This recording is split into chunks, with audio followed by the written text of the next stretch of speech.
হেৰো তই মোক যিদৰে লিষ্টখন দিছ মই যেন গেলামালৰ দোকানীহে পইচা ক'ৰ পৰা পাওঁ মই কিবা এটা বেচিবলৈ একো নাই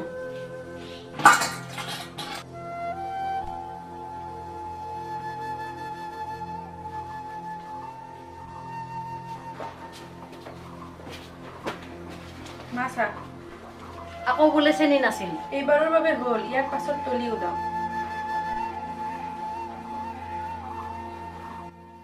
মা মই এটা কথা ভাবিছোঁ কি মই যিহেতু শিক্ষিতা ছোৱালী বিচাৰিলে কিবা এটা কাম পাওঁ নেকি যিহেতু এতিয়া ঘৰখনো পানীত হাঁহ নচৰা অৱস্থা কমচে কম দুয়োটাই খোৱাখিনিৰ বাবে চিন্তা কৰিব নালাগে নাই নাই মই বিধৱা বোৱাৰীজনীক চাকৰি কৰিবলৈ দিব নোৱাৰোঁ লাগিলে নাখাই মৰিম সেই বুলি তোমাক চাকৰি কৰিবলৈ দি মই লোকনিন্দাৰ পাত্ৰ হ'ব নোৱাৰোঁ আৰু মই মা মোৰ কি হ'ব মই নেখাই মৰিম শুনা বোৱাৰী আমি হৈছোঁ গাঁৱৰ মানুহ চহৰীয়া মানুহৰ লগত সকলো কথা নিমিলে মানুহে মোক কি বুলিব বোলে তাই বিধৱা বোৱাৰী আকৌ যি মন তাকে কৰিবলৈ এৰি দিছে তেতিয়া মই নাকটো ক'ত থ'ম এইবোৰ আশা ইয়াতে সামৰি থোৱা ঈশ্বৰৰ ওপৰত বিশ্বাস ৰখা তেওঁ সকলো চাব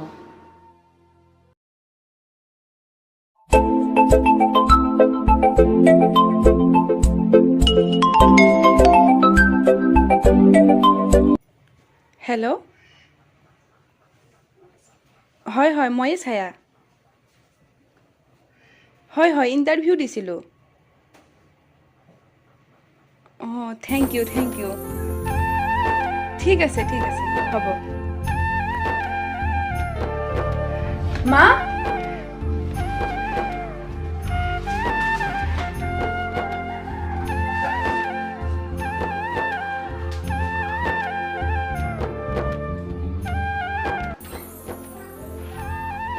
মা মই যে চাকৰিৰ বাবে ইণ্টাৰভিউ দিছিলোঁ মোক এতিয়াই ফোন কৰিছিলে অহা সোমবাৰৰ পৰা মাতিছে ইণ্টাৰভিউ দিছিলা কটা মই দেখোন গমেই নাপাওঁ অ' মা মই পাহৰিছিলোঁৱেই এইবাৰ ঘৰলৈ যাওঁতে অভিনৱে এটা কামৰ ঠিকনা দিছিল আৰু তাৰ লগতে গৈ মই ইণ্টাৰভিউটো দি আহিছিলোঁ শুনা ছায়া তুমি হৈছা এইখন ঘৰৰ বোৱাৰী তুমি কৰা প্ৰতিটো কামৰ লগতে এইখন ঘৰৰ মান মৰ্যাদাৰ প্ৰশ্ন জড়িত হৈ আছে মই ভাবোঁ মই কি ক'ব বিচাৰিছোঁ তুমি ধৰিব পাৰিছা এইখন ঘৰ আনৰ কথা মতে উঠা বহা নকৰে কিন্তু মা অভিনৱ আৰু আন কোনো নহয় সি মোৰ স্কুলৰ দিনৰ ভাল বন্ধু আৰু সিও মোৰ এই অৱস্থাটো দেখিয়ে এইকণ সহায় কৰিব খুজিছে আৰু ময়োতো আমাৰ আৰু এই ঘৰখনৰ কাৰণে এইখিনি কৰিব বিচাৰিছোঁ চোৱা তুমি পঢ়া শুনা কৰা ছোৱালী গতিকে মই ভাবোঁ তুমি এটা কথা এবাৰ ক'লেই বুজি পোৱা মই সিদিনাই মোৰ সিদ্ধান্তৰ বিষয়ে জনাই থৈছোঁ বাৰে বাৰে একেটা কথাকে চেপেটা কৰি থাকিবলৈ মই বেয়া পাওঁ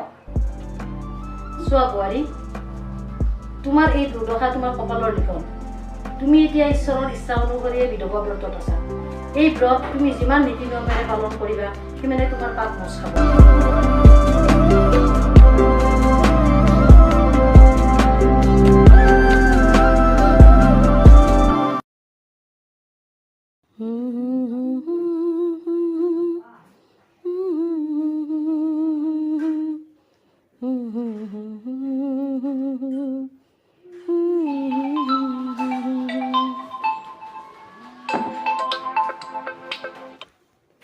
অভিকোৱা আৰে চাকৰি পালা এতিয়া আৰু কিহৰ সেমেকে হামে পালা কিয় ভাল লগা নাই নেকি চাকৰি কেনেকৈ কৰিবা চাকৰি মই বিধৱা নহয় জানো পাপে চুব তুমি বলিয়ে হলা নেকি ছায়া কি আবুল তাবুল বকিছা মই চাকৰি নকৰোঁ অভিনৱ এইবোৰ কথা আৰু তুমি মোৰ আগত এতিয়াৰ পৰা নুলিয়াবা তোমাৰ খবৰ কোৱা অহ ছায়া ছায়া ছায়া ভাবিছিলোঁ আজি তোমাৰ লগত ফ্ৰেংকলি কথা পাতিম আৰু বহুত জমাম আৰু তোমাৰ চাকৰিটো হৈ গ'ল যেতিয়া এটা হুমনিয়া দিব একেলগে গাড়ীম আৰু তুমি প্লিজ অভিনৱ তুমি মোৰ অৱস্থাটো বুজা মই এতিয়া এইবোৰ কথা পাতিবলৈ একেবাৰে মুড নাই চৰি মোক বেয়া নাপাবা বেলেগ কিবা কোৱা আচ্ছা ছায়া ঠিক আছে তুমি এটা কাম কৰা তুমি কাইলৈ এবাৰ তোমাৰ মাৰ ঘৰলৈ আহা তোমাক এটা মই ডাঙৰ বাতৰি দিব লগা আছে কিয় ফোনত জানো কোৱাটো কিবা বাধা আছে?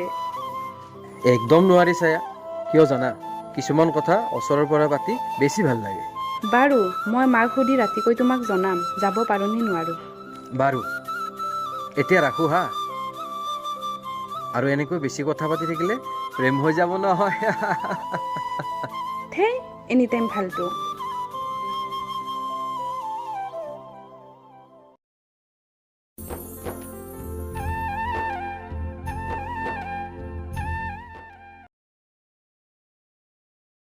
চাহ লোৱা।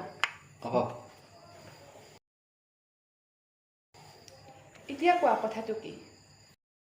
কম, কিন্তু কোৱাৰ আগতে তুমি মোক এটা কথা দিব লাগিব যে তুমি মোৰ লগত সহযোগ কৰিবা আৰু আধাতে যে কথা এৰি গুচি নোযোৱা।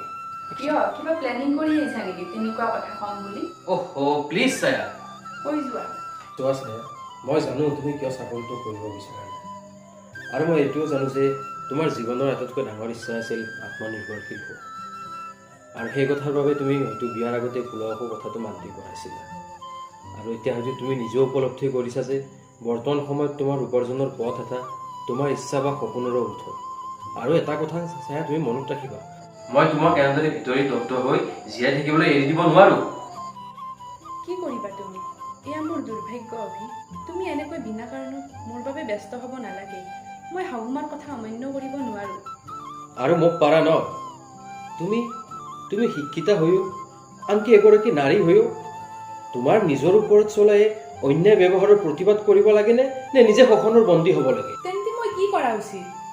চোৱা ছায়া, এতিয়া হয়তো তোমাৰ হাতত দুটা পথ আছে। এটা হ'ল মুক্তিৰ পথ আৰু আনটো হ'ল বন্দিত্বৰ পথ। চইচ ইজ ইয়ৰ ছায়া। তুমি কোনটো পথেৰে আগবাঢ়িব বিচাৰা এইটো তোমাৰ কথা। আৰু যদি তুমি মুক্তিপথৰ যাত্ৰাত তুমি যাত্ৰী হ'ব বিচাৰা, তেতিয়াহ'লে মই তোমাক ছাপোৰ্ট কৰিম, যদিহে তুমি মোক অনুমতি প্ৰদান কৰা। কেনেকুৱা চাপোৰ্ট? এনেদৰে ছায়া। এইবোৰ তুমি কি কৰিছা? মই মানি ল'ব পৰা নাই অভি। তুমি এইবোৰৰ বাবে মোক ইয়ালৈ মাতিছিলা? তুমি কেনেদৰে এনেকৈ ননচেন্স হ'ব পাৰা? তোমাৰ লগত আৰু মোৰ কোনো কথা নাই। তুমি এতিয়া ইয়াত ঠিক আছে ছায়া, মই এতিয়া ইয়াৰ পৰা যাম, কিন্তু যোৱাৰ আগত মই তোমাক এটা কথা কৈ থৈ যাম। তুমি কোৱাৰ দৰে কোনো ননচেন্স কথা কোৱাৰ বাবে মই তোমাক ইয়ালৈ মতা নাছিলোঁ। আচলতে মই তোমাৰ স্বাধীনতাহে বিচাৰোঁ, অকল তোমাৰে নহয়, সেইসকল নাৰী যিসকল নাৰীৰ নিজৰ ইচ্ছা আকাংক্ষা জলাঞ্জলি দিব লগা হয় নিজৰ সংসাৰৰ বাবে, নিজৰ সমাজৰ বাবে। চোৱা ছায়া, মই সেই স্কুল কলেজীয়া দিনৰ ছায়াজনীক ওচৰত পাব বিচাৰোঁ, যে মোৰ লগত সাহস হৈ থিয় দি আছিলে।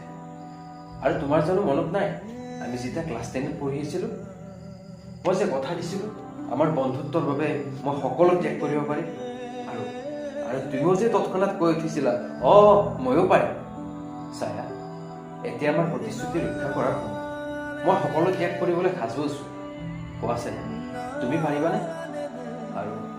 আৰু পৰহিলৈ তোমাৰ চাকৰিৰ জইনিং ডেট, গতিকে তুমি সিদ্ধান্তটো অতি সোনকালে ল'বা। তেতিয়াহ'লে মই আহিছোঁ ছায়া।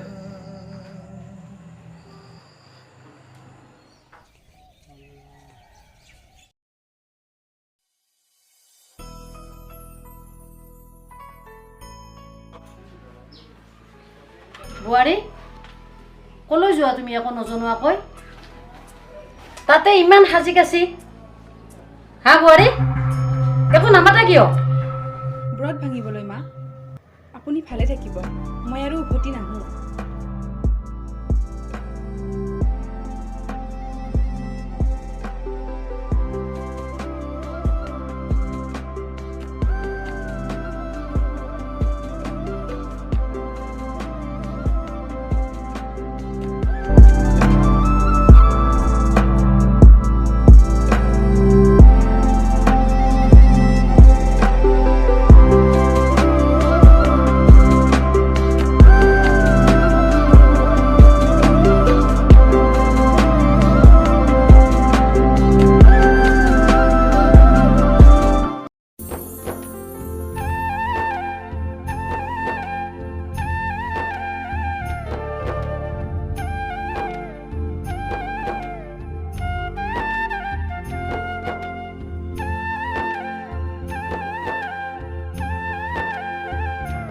মোৰ বুকুতে পাহি মৰম ফুলিছে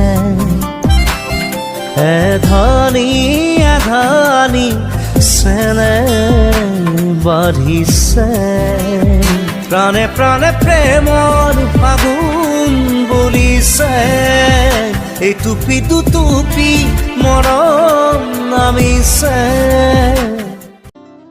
কিয় জানো আজি তোমাক অচিনাকি অচিনাকি লাগিছে তোমাকো আজি নতুন নতুনেই লাগিছে আজি স্কুলৰ দিনবোৰ বৰকৈ মনত পৰিছে কিয়